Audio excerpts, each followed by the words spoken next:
Nuestro hermano Mauricio el miércoles pasado compartió una grandiosa enseñanza para la iglesia desde el versículo 1 hasta el versículo 19, ¿cierto? Enseñándonos claramente las 7 cosas que Dios aborrece. Además, nos enseñó diferentes aspectos en los que Dios insiste en que el hombre debe abandonar. Nos transmitió de forma precisa consideraciones prácticas acerca de cómo manejar nuestras finanzas en el sentido de cómo ser fiadores de otros cuando se considera algo lícito y cuando es algo pecaminoso, la importancia de abandonar la pereza y de no ser cómplices de patrocinar al hombre perverso y al hombre perezoso que no es diligente en trabajar. Y nos recordaba también que los pecados aquí expuestos son pecados con los que todos lidiamos. Nadie puede decir, yo no tengo ningún problema con alguna de estas 7 cosas que Dios aborrece, sino que estamos llamados a hacerles frente todos los días de nuestra vida, pues todos los días somos expuestos a ceder a la tentación que estos males nos ofrecen.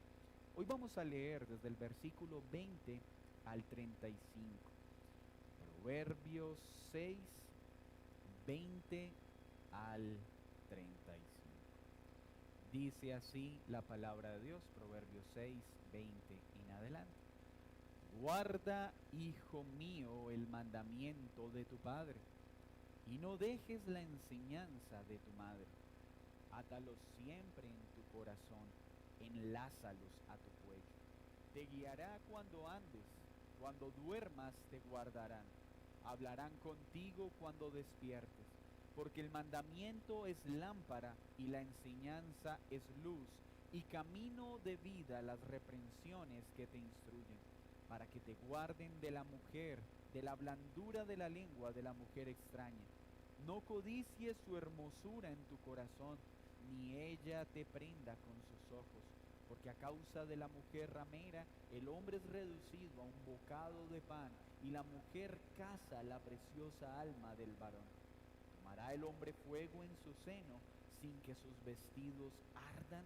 ¿Andará el hombre sobre brasas sin que sus pies se quemen? Así es el que se llega a la mujer de su prójimo, no quedará impune ninguno que la tocare. No tienen en poco al ladrón si hurta para saciar su apetito cuando tiene hambre, pero si es sorprendido, pagará 7 veces, entregará todo el haber de su casa.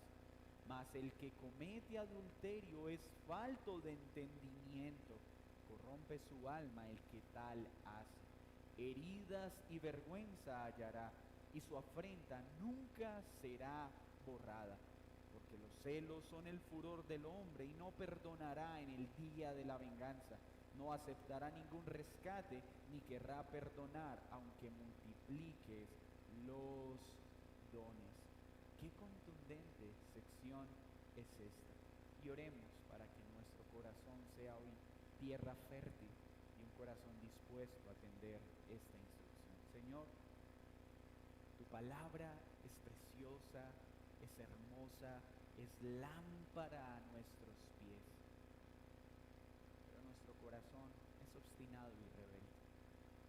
Por eso te pedimos que tu Espíritu Santo hoy haga que esta palabra penetre nuestro corazón o ilumines nuestro entendimiento y atendamos esta solicitud de mantenernos alejados del adulterio, de la prostitución y todas sus presentaciones. Ayúdanos a tener una pureza sexual conforme a tu palabra, no solo en nuestros actos, sino con nuestros pensamientos, pues queremos agradarte en todas las áreas de nuestra vida, y cuanto más en el área sexual de la que tú tanto nos enseñas en tu palabra. Concédeme enseñar con acierto las verdades aquí contenidas. En Cristo Jesús. Amén y amén. La estructura de esta sección va del 20 al 23. Tenemos un reiterado llamado a guardar los mandatos y las enseñanzas de los padres. ¿Y por qué digo reiterado? Porque así empiezan las secciones de pensamiento en Proverbios.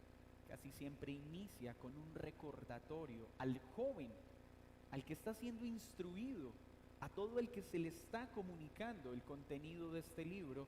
Se le dice: por favor, escucha, atiende y guarda la enseñanza de la sabiduría. Y ahora hace referencia de tu padre y de tu madre como primeros responsables de impartir el conocimiento y la instrucción de Dios.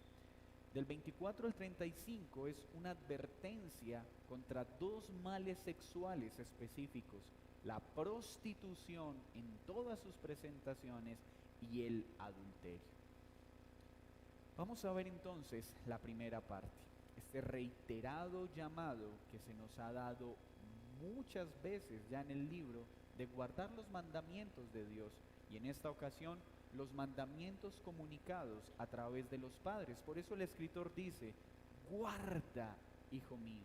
Nuestro hermano Mauricio hablaba de la importancia de no solo escuchar los mandamientos, sino atesorarlos con alta estima. El escritor vuelve y dice: por favor, guarda, hijo mío, el mandamiento de tu padre y no dejes la enseñanza de tu madre. Este texto nos devuelve la mirada a la importancia que tienen los padres en la instrucción del niño y específicamente del joven. El mandamiento acá explícito es: todo hijo tiene el deber de obedecer, de atender la instrucción de sus padres. Y naturalmente el escritor tiene en mente aquellas instrucciones que son conforme a la voz de Dios. El quinto mandamiento, expuesto en la ley de Dios, le enseña al hijo: honra a tu padre y a tu madre. Y una de las formas de honrar a los padres es atendiendo el consejo. No es solo llenando la nevera de los padres. Algunos hijos piensan que el único deber que tienen para con sus padres es proveerles económicamente, asistirlos en los momentos de dificultad. Pero los hijos honran a sus padres cuando atienden el consejo y la instrucción que ellos imparten de parte de Dios. Así que todo hijo es llamado por el escritor a escuchar el consejo del padre y de la madre. Pero de manera implícita, este escrito también nos está comunicando algo: que Dios ha puesto a los padres como los instructores principales de los hijos. Dios ha comunicado su voluntad a través de su palabra.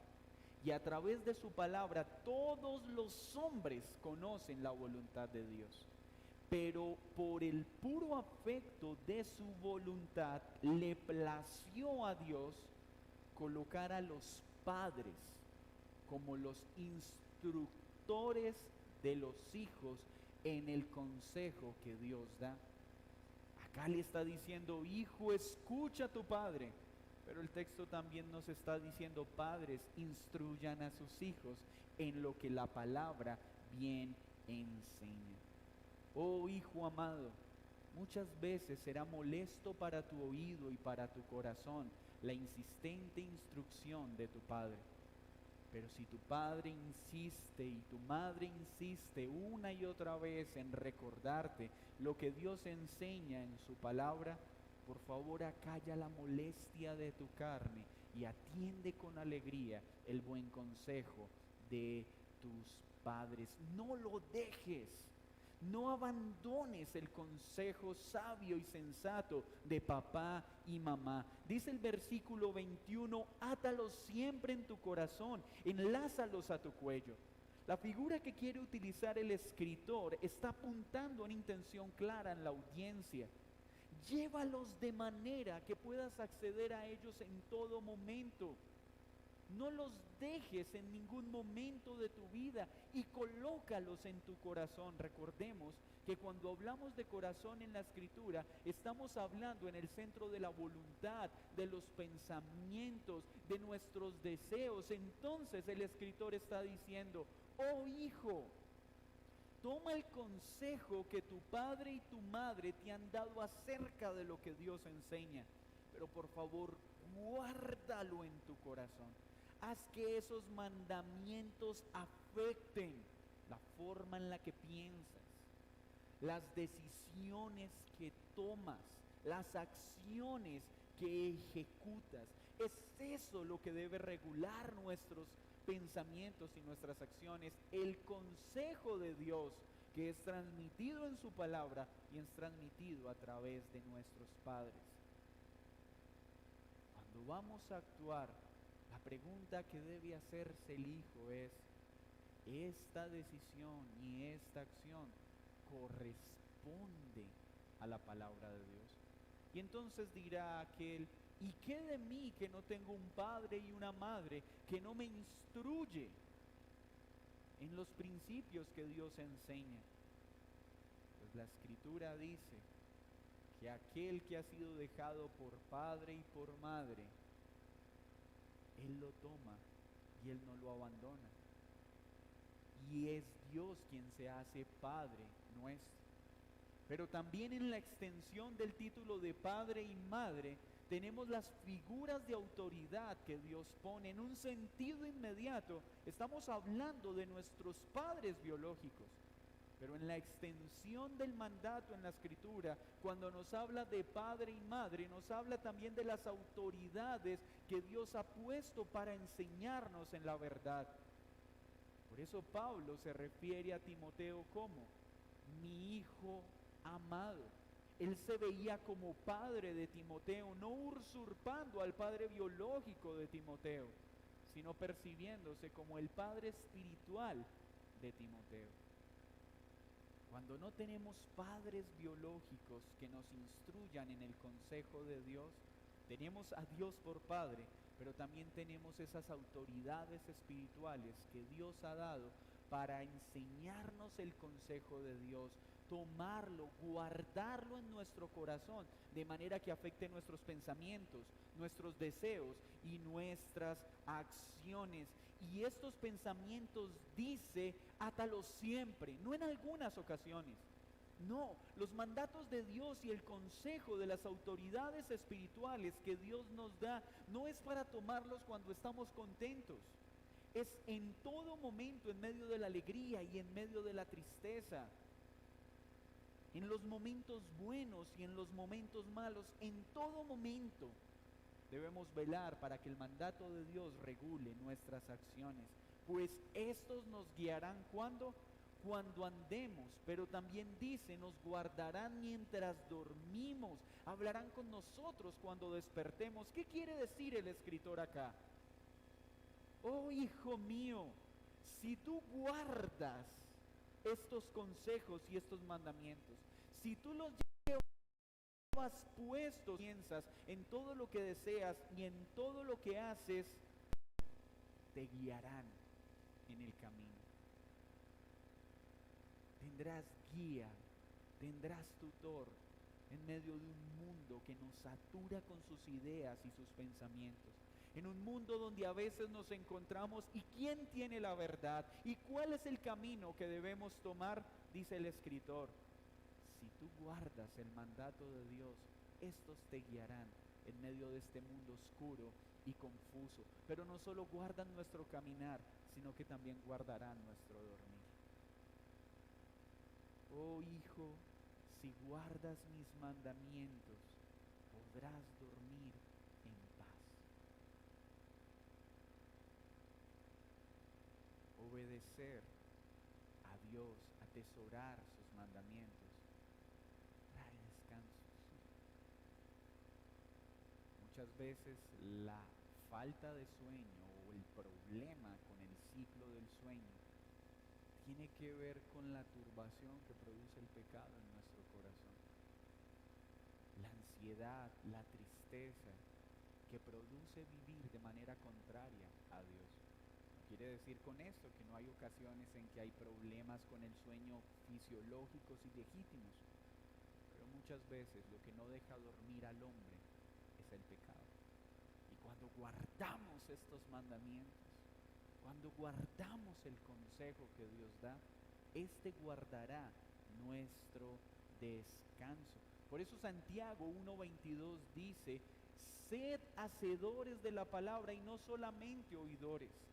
Guardar el consejo no es solo oírlo, es el acto de ponerlo por obra. De nada sirve solo escuchar si no hacemos lo que escuchamos. Y con mucho amor entonces tengo que hablar a la audiencia presente. Amados hermanos y amigos, de todo lo que hemos escuchado, ¿qué tanto estamos guardando diligentemente en nuestro corazón y llevándolo por obra? Pues no debemos ser oidores, sino también hacedores de la palabra. Mire lo que dice Proverbios capítulo 6:23. Porque el mandamiento, ¿cuál mandamiento? El mandamiento de Dios, que es comunicado también por los padres, porque el mandamiento es lámpara y enseñanza, es luz y camino de vida, las reprensiones que te instruyen. La Escritura enseña claramente que este mundo es un mundo de tinieblas y oscuridad. ¿Cómo podemos caminar en medio de este mundo que es agobiado por la oscuridad del pecado? Cuando guardamos sus mandamientos, tenemos una lámpara que alumbra nuestro camino. Pues en la palabra de Dios, dice la Escritura, tenemos a Cristo mismo, porque Él es el Verbo, Él es el Logos, Él es la palabra en la que fueron creadas todas las cosas. Por eso Juan también llama a Cristo la luz que vino al mundo. Y aunque aquí la luz de la que nos está hablando es el guardar el mandamiento para poder transitar en este mundo, sabemos que la implicación está en Cristo. Cristo es la luz que vino al mundo. Y luego le dice al Hijo: y camino de vida, las reprensiones que te instruyen. ¿Cuánto necesita un hijo escuchar este texto? Y cuando digo hijo, estoy hablando de todos nosotros. Porque la reprensión no es agradable, es molesta. Es molesto cuando Dios nos dice su voluntad y es contraria a nuestros planes. Es molesto cuando Dios nos corrige en aquellas cosas en las que nosotros creíamos y pensábamos que estábamos bien. Es molesto para el niño cuando su padre le dice que no a algo que él desea. A nadie le agrada la disciplina en el momento que la recibe. Pero ¿qué está diciendo el escritor? Son vida. Hijo, no desprecies la reprensión de tu padre cuando estás conforme a la palabra, porque son vida, son instrucción, han sido puestas para tu bien. ¿Cuánta gratitud entonces debe tener un hijo con Dios cuando tiene en su casa padres que los instruyen en la verdad de Dios, que los reprenden conforme a la Escritura?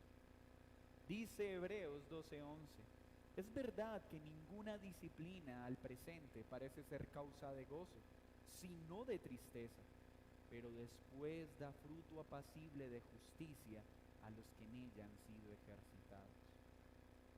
Hijos, todos nosotros, la reprensión duele, es incómodo, pero la solución no es que te apartes. La solución no es que te vayas cuando la reprensión de Dios viene y te llama a que abandones algo que no quieres abandonar, o a que te apartes de algo que no te quieres apartar. La solución no es huir. La solución es humillarte ante el Señor y reconocer que la reprensión es molesta, pero Él dará fuerza a todo aquel que como hijo quiere obedecer. Claro que nos molesta cuando Dios expresa su voluntad y es contraria a la nuestra. Pero en lugar de apartarnos enojados, con humildad digamos, Señor, qué dura es tu voluntad, pero provéeme la fuerza que no está a mi alcance para obedecerla. Luego de recordar entonces, de llamar a obedecer y a guardar y a entender la importancia de la instrucción y del mandamiento, porque es lámpara, es luz, es vida, ahora entra de manera específica a hacer una advertencia. La primera advertencia que hace es: cuídate de la prostitución. Miren lo que dice el 24 al 26. ¿Por qué debemos escuchar entonces el consejo y guardar el mandamiento? ¿Para qué? Es decir, si hacemos esto, los mandamientos de Dios, el consejo de Dios nos guardan de la mala mujer, de la blandura, de la lengua, de la mujer extraña. No codicies su hermosura en tu corazón, ni ella te prenda con sus ojos, porque a causa de la mujer ramera, el hombre es reducido a un bocado de pan, y la mujer caza la preciosa alma del varón.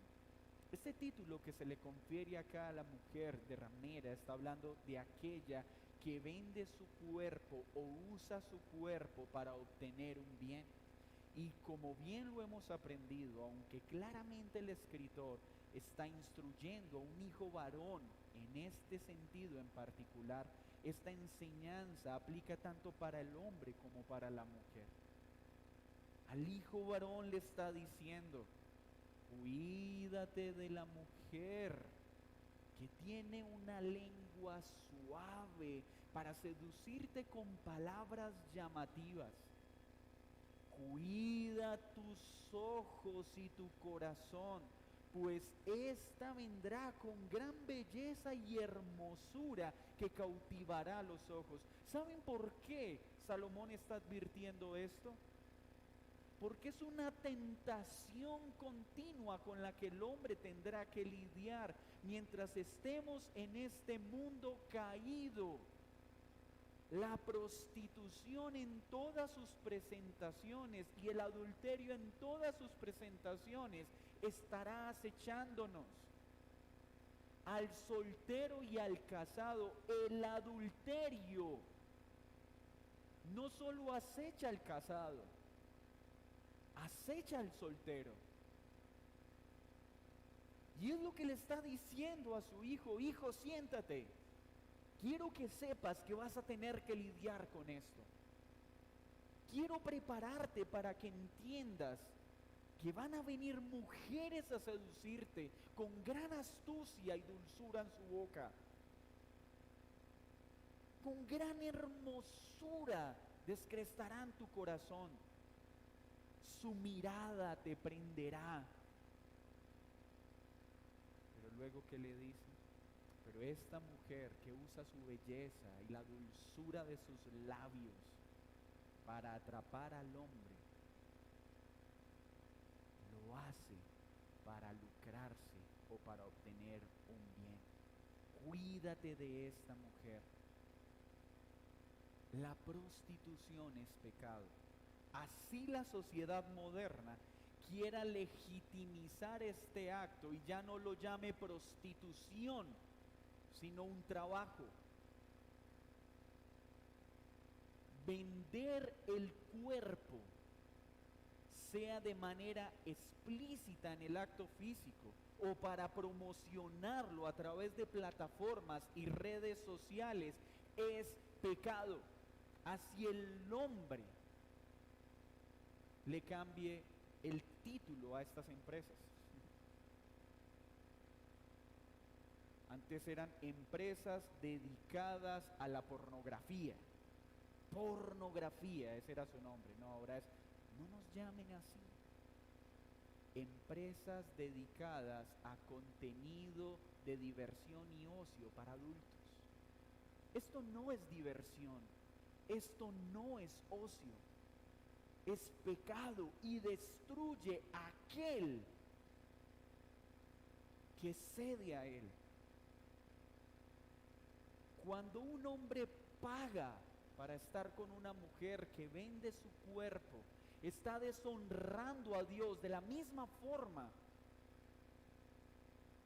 cuando una mujer paga para estar con un hombre, y no solo el acto sexual físico está implícito en este pecado, los contenidos sexuales en plataformas y demás. ¿Y cómo podemos decir esto? ¿No lo enseñó Jesús? ¿Qué dice Mateo 5:28? Vamos por favor para entender.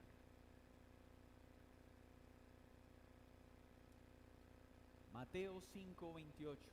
Pero yo os digo que cualquiera que mira a una mujer para codiciarla, ya adulteró con ella en su corazón.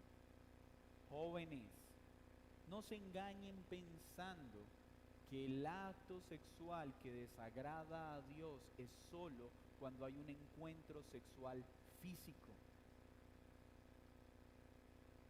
Toda acción sexual, sea física o sea a través de nuestros sentidos, de nuestra mente y pensamientos, es pecado, y la consecuencia que viene es destrucción. El hombre, el que cede esto, es reducido a un bocado de pan. Lo que está mostrando es que queda reducido a algo débil y frágil. Y no solo afecta al cuerpo, la mujer que casa, que hace esto, dice, casa la preciosa alma del varón. Todo aquel que trabaja vendiendo su cuerpo en la prostitución, su trabajo no es solo cazar el cuerpo de su víctima, es cazar su alma. Oh joven, y todos los presentes, atiendan este consejo. No cedan a la dulzura de las palabras de la mujer o del hombre que vende su cuerpo física o virtualmente, porque esto traerá destrucción. Luego en el 27, el 29, toca otro aspecto en esta advertencia. Dice, cuidado con tomar la mujer del prójimo. ¿Tomará el hombre fuego en su seno sin que sus vestidos arden? Mira lo que está diciendo. ¿Acaso tú te atreverás a tomar fuego y colocarlo en tu pecho y esperarás que el fuego no te queme? Como dicen coloquialmente, el que juega con fuego se quema. Es lo que está diciendo el escritor. ¿Serás tan ingenuo de tomar fuego en tus manos, ponerlo en tu pecho y pensar que nada te pasará? ¿Que no te quemarás mientras hace esto? ¿Andará el hombre sobre brasas sin que sus pies se quemen? ¿Cuál es la respuesta? Claro que se quemará. El que juega con fuego se quema. Y luego de dar esta ilustración dice, así es el que se llega a la mujer de su prójimo. No quedará impune ninguno que la tocare. Ay de aquel que toma la mujer del prójimo. Otro mandamiento de la ley. Es triste ver que hoy muchos jóvenes han convertido en un juego divertido el tratar de seducir a mujeres casadas. Oh joven, esto no es un juego. Esto es fuego. Y cuando tocas la mujer ajena, ten por seguro que afrontarás las consecuencias, porque esta falta no quedará impune, porque hay alguien que defiende el matrimonio a capa y espada, y es Dios. Cuando tú tocas la mujer ajena, la mujer que está unida en pacto matrimonial a un hombre, estás enfrentándote a Dios mismo, que es quien defiende y promueve el matrimonio. Oh joven, oh hijo, oh tú que me escuchas, nunca te acerques a una mujer, o tu mujer no te acerques a un hombre que está unido en pacto matrimonial, porque no quedará impune esta falta, porque a los ojos de Dios es grave. Y si lo has hecho, corre pronto a arrepentirte, con la esperanza de que Dios muestre misericordia, porque gran falta has cometido. Del 30 al 35 sigue desarrollando esta idea. Ya mostró que el que juega con fuego se quema, que esta falta no quedará impune, que es grave, pero ahora también mostrará que es injustificable. Y mire la otra ilustración que utiliza. No tienen en poco al ladrón si hurta para saciar su apetito cuando tiene hambre. Pero si es sorprendido, pagará 7 veces, entregará todo el haber de su casa. Note lo que está haciendo el escritor.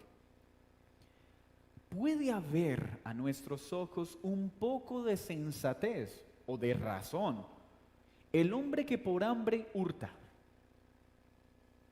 Puede haber un proceder sensato, no correcto, pues está hurtando por una necesidad, entre comillas, legítima. Pero dice el texto, para dejar claro que no es que permita robar por hambre, dice, pero cuando éste sea sorprendido, pagará 7 veces más por su falta y perderá todo. Estas son las consecuencias del que roba. El que roba tarde o temprano terminará perdiendo todo lo que tiene. Pero ¿para qué está utilizando esta ilustración? Para decir, ¿puede el ladrón tratar de justificarse diciendo, es que robé porque tenía hambre? Pero ¿cómo se puede justificar el que comete adulterio? Es lo que quiere mostrar el escritor. No hay justificación en el adulterio. Es que mi esposa lleva varios meses sin querer estar conmigo. No, el texto lo que está diciendo es, no hay nada que lo justifique.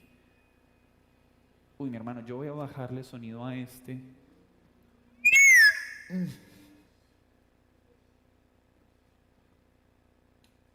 Uy, ya. Entonces dice así, 32.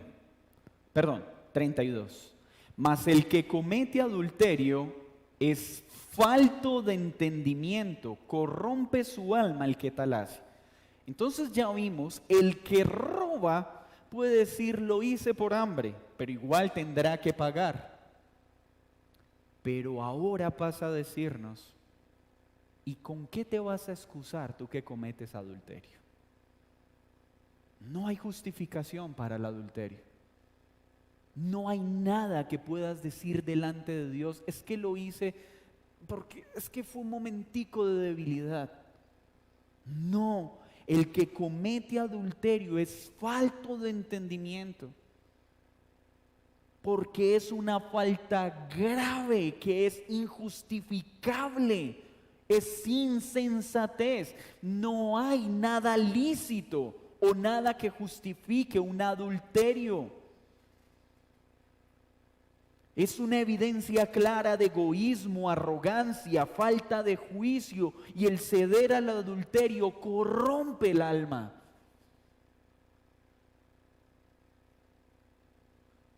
Versículo 33. Heridas y vergüenza hallará, y su afrenta nunca será borrada. Y acá quiero ser muy respetuoso con el espíritu del texto. El adulterio es una falta tan grave que las consecuencias de este acto no se pueden borrar. La mancha que causa en la honra del que comete adulterio no se puede borrar, permanece para siempre. Dios perdona el adulterio. Y gloria a Dios por eso. El adulterio es perdonado por Dios cuando alguien que lo ha cometido se arrepiente. pero la mancha en su honra lo acompañará siempre. Ahí va el que tomó la mujer de otro hombre. Ahí va el hombre que tomó a mi esposa. Ahí va la mujer que tomó a mi esposo. Dios la perdona, pero la honra quedará manchada para siempre. Por eso le está diciendo y le está advirtiendo al hijo: hijo, no hay ninguna justificación para que cedas al adulterio. Y por favor no cedas, porque tu honra quedará manchada delante de los hombres para siempre. Así que esto es un estímulo a aquel que no ha cedido al adulterio, para que encuentre una razón más para no hacerlo. No hay justificación, y huye cuando esta tentación venga. Pero también quiero dar una nota de balance para aquel que por desconocimiento de esta verdad ha cedido al adulterio. En Dios hay perdón para todo pecado.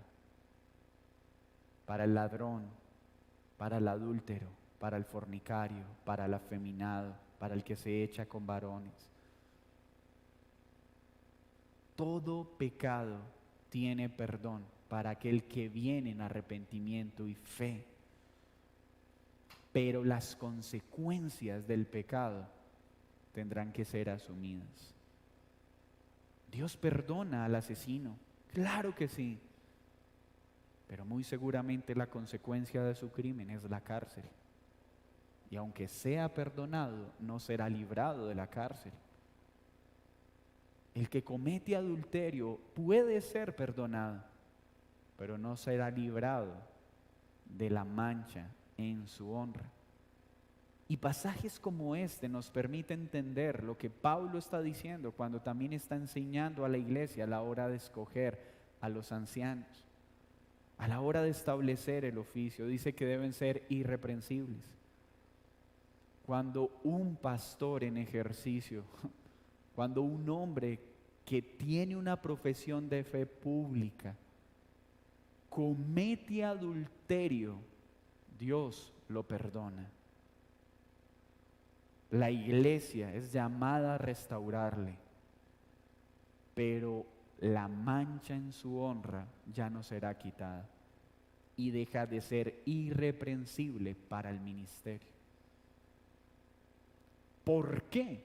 Miren lo que dice el versículo 34. Porque los celos son el furor del hombre y no perdonarán el día de la venganza. No aceptará ningún rescate ni querrá perdonar aunque multipliques los dones. Está hablando del esposo de la mujer con la que se comete adulterio. Y dice: los celos del hombre que has deshonrado al tomar a su esposa lo moverán a no querer perdonarte y a buscar venganza. Dios perdona, pero lograr que el hombre que ha sido deshonrado al tomar su esposa de manera ilegítima es cosa difícil. Y por eso siempre habrá una oreja. Ese hombre estuvo con mi esposa. Esa mujer estuvo con mi esposo. Y le será difícil perdonar. Y buscará venganza. Y dice: no aceptará rescate. Porque ha perdido algo que el dinero no puede comprar: su honra y su dignidad. Aunque hagas 1000 ofertas, aquel que mancilles al tomar su esposa o su esposo, difícilmente lo hará. Porque robaste su honra y su dignidad al tomar a su esposa y al tomar a su cónyuge. ¿Ven la gravedad de los pecados sexuales? ¿Qué aprendemos entonces de esto? Y necesitamos aterrizarlo correctamente. Hemos hablado en repetidas ocasiones que Proverbios no es un libro de normas conductuales que deben ser adoptadas por las personas. No, Proverbios muestra la vida que puede vivir todo aquel que pone su fe en Cristo, es decir, la conducta sabia, justa y recta que enseña Proverbios, solo puede brotar de un corazón regenerado. El ser fiel al pacto matrimonial solo será posible en Cristo y por el poder del Espíritu Santo. De lo contrario, cualquier intento por cumplir lo que dice Proverbios es imposible. Pero también es necesario recordar que ningún hombre podrá cumplir de manera perfecta lo que Proverbios enseña. Al menos no en esta parte de la eternidad. Pues el único que ha vivido de manera recta y perfecta con respecto a todos los términos aquí descritos es Cristo. Entonces es necesario recordar hoy algo. Dios nos llama a guardar la enseñanza de nuestros padres, porque Dios los ha puesto para instruirnos en la verdad. Y los mandatos que Dios nos da a través de ellos hay que llevarlos a todo lugar, para que estos que nos guarden de la tentación que va a venir y que viene continuamente de la prostitución, dice, de la mujer ramera, de la mujer que vende su cuerpo, de todo aquel que quiere usar su cuerpo y su belleza para obtener un beneficio. Si guardas el mandato de Dios, podrás hacerle frente. De lo contrario, no podrás. ¿Por qué José pudo huir de la esposa de Potifar? ¿Por su fuerza? No, por la operación del Espíritu Santo en él, que lo ayudó a correr cuando seguramente sus fuerzas no hubieran sido suficientes para hacerlo. Nuestra confianza es el Espíritu de Dios que nos ayuda a hacerle frente a esta tentación. La prostitución en todas sus presentaciones es pecado.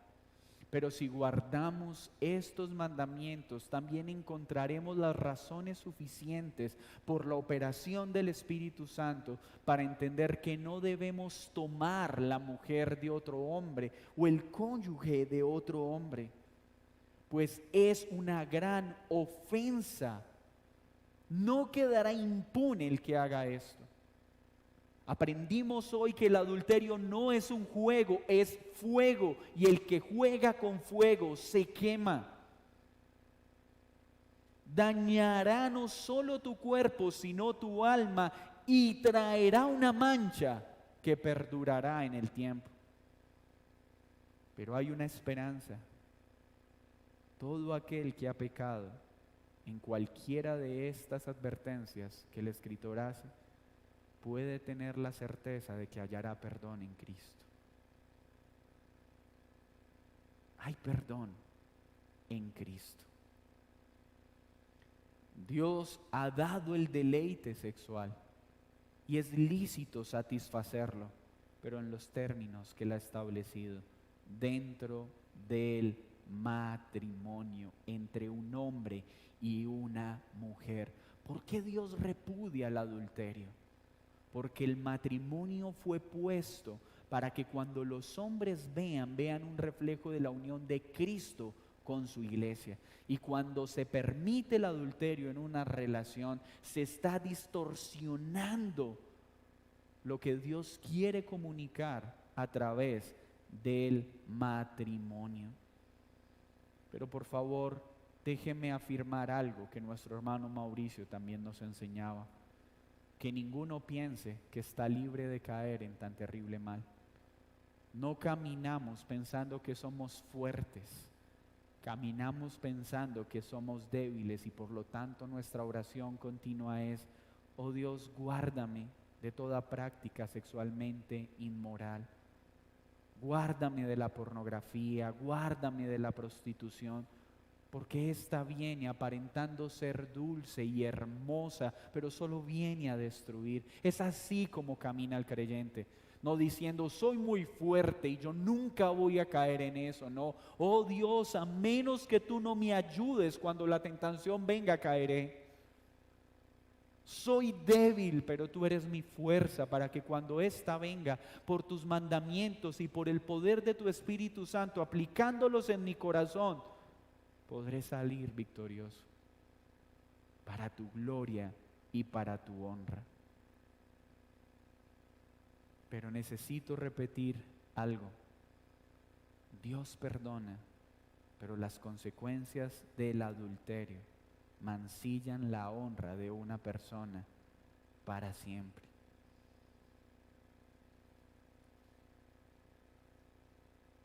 Dios bendiga a los ministros que predican, pero cuando estos ceden al adulterio, deben ser perdonados, deben ser restaurados, pero no pueden volver a ejercer el pastorado, porque su irreprensibilidad ha terminado. No te expongas al adulterio, pues no solo estás poniendo en juego tu cuerpo, sino tu alma, y vendrá destrucción para tu alma. Y por último, esto solo será posible para ¿quién? ¿Quién podrá atender a este mandato de no ceder a la prostitución, a la inmoralidad sexual en todas sus presentaciones, al adulterio? ¿Quién podrá hacerlo? Solo aquel que tiene un corazón regenerado, solo aquel que depende completamente de Cristo y sabe que en sus fuerzas no puede.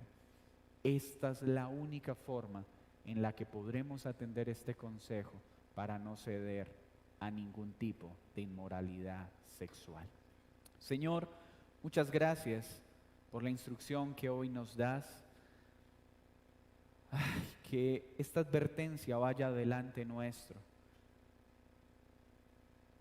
y que siempre veamos el adulterio como algo injustificable a tus ojos. Guárdanos de no ceder a él. Que cuando la tentación venga por tu Santo Espíritu, podamos permanecer fieles a ti para tu gloria y para tu honra. Gracias, porque el cielo estará lleno también de adúlteros, de ladrones y asesinos que vinieron en arrepentimiento y fe a ti para ser lavados y limpiados. Gracias, porque tú perdonas al adúltero, pero también le provees todo para que no permanezca en esa condición de pecado y mueve su corazón a honrar y a tener en alta estima el matrimonio. Ayúdanos a tener una pureza sexual conforme a tu palabra. Y sabemos que esto para nosotros es imposible, pero por tu Santo Espíritu tenemos toda la esperanza de vivir de forma agradable a ti. En Cristo Jesús. Amén y amén.